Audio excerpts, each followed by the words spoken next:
নমস্কার বন্ধুরা, কেমন আছো সবাই? আমার নতুন একটি ভিডিওতে আপনাদেরকে স্বাগত জানাই। আজ বানাচ্ছি পাকা কলা দিয়ে তেলে ভাজা পিঠে। আর কীভাবে বানিয়েছি সেটা জানতে হলে কিন্তু ভিডিওটি শেষ পর্যন্ত দেখতে থাকো। প্রথমে আমি 1 কাপ চাল নিয়েছি। চালটাকে আগে ভালো করে 2-4 বার ধুয়ে নিয়েছি। ধুয়ে তারপর চালটাকে ভিজাতে দিয়েছিলাম। এই চালটা আমি 1 ঘন্টা ধরে ভিজাতে দিয়েছিলাম। এরপর আমি 1 কাপ সুজি নিয়েছিলাম। সুজিটাকেও ভালো করে 3-4 বার ধরে ধুয়েছি। ধুয়ে তারপর সুজিটাকে 1 ঘন্টা ধরে ভিজিয়ে রেখেছিলাম। সুজিটা আমার খুব সুন্দরভাবে ভিজে গেছে।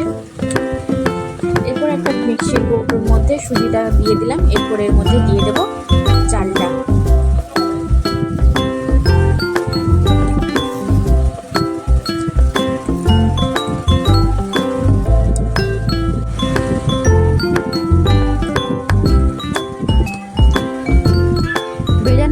ভেজানো সুজিটা মিক্সির মধ্যে দিয়ে এরপর এর মধ্যে দিয়ে দেবো 2টো পাকা কলা।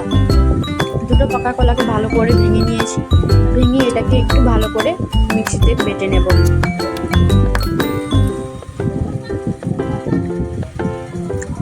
কত সুন্দরভাবে আমার বাটাটা হয়ে গেছে দেখো।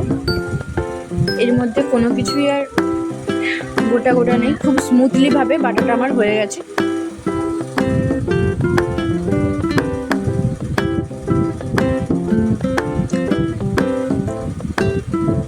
এরপর আমি এর মধ্যে দিয়ে দিলাম 1 কাপ মতো চিনি।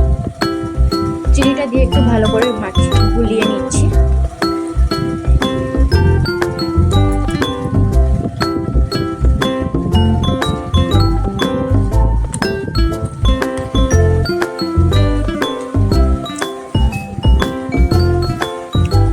চিনিটা আমার গোলানো হয়ে গেছে। এরপর এর মধ্যে একটা গোটা এলাচ থেতো করে দিয়ে দিলাম। আর দিয়ে দিলাম কালো জিরে। দিয়ে ভালো করে চিনিটাকে মাখিয়ে নিচ্ছি। এরপর এর মধ্যে দিয়ে দেব স্বাদ মতো নুন। আর এর মধ্যে দেব 4 চামচ মতো ময়দা। দিয়ে ভালো করে এটাকে মাখিয়ে নিচ্ছি। এরপর এর মধ্যে দিয়ে দেব অল্প একটু মৌরি। আমার এই বাটাটা একটু মোটা হয়ে গেছিলো, তাই আমি এর মধ্যে 1/2 কাপ মতো দুধ দিয়েছিলাম। তোমরা চাইলে দুধ দিতেও পারো বা না দিতেও পারো। দেখো, এইবার পিঠেটা ভাজা শুরু করব। সেই জন্য ওভেনের মধ্যে কড়া বসিয়ে তেল দিয়ে দিলাম।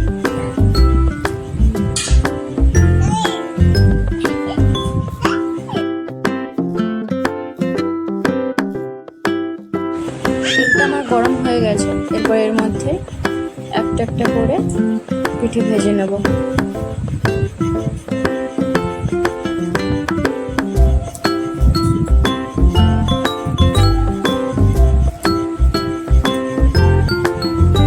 দেখো পিঠেটা কত সুন্দর গোল হয়েছে। এভাবেই গোল গোল করে পিঠেটাকে ভেজে নেব।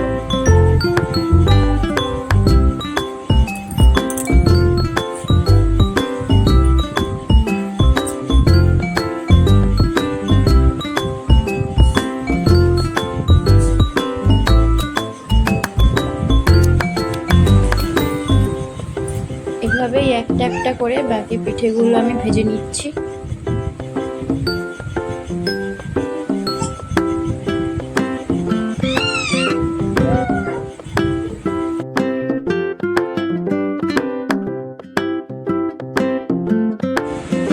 পিঠে বানানো আমার পুরোপুরি কমপ্লিট হয়ে গেছে। এই পিঠেটা কিন্তু খেতে সত্যি দারুণ হয়েছিল। তোমরাও কিন্তু বাড়িতে এভাবে ট্রাই করতে পারো। আর দেখো কতটা স্পঞ্জি আর নরম হয়েছে। ভিডিওটি শেষ পর্যন্ত দেখার জন্য ধন্যবাদ।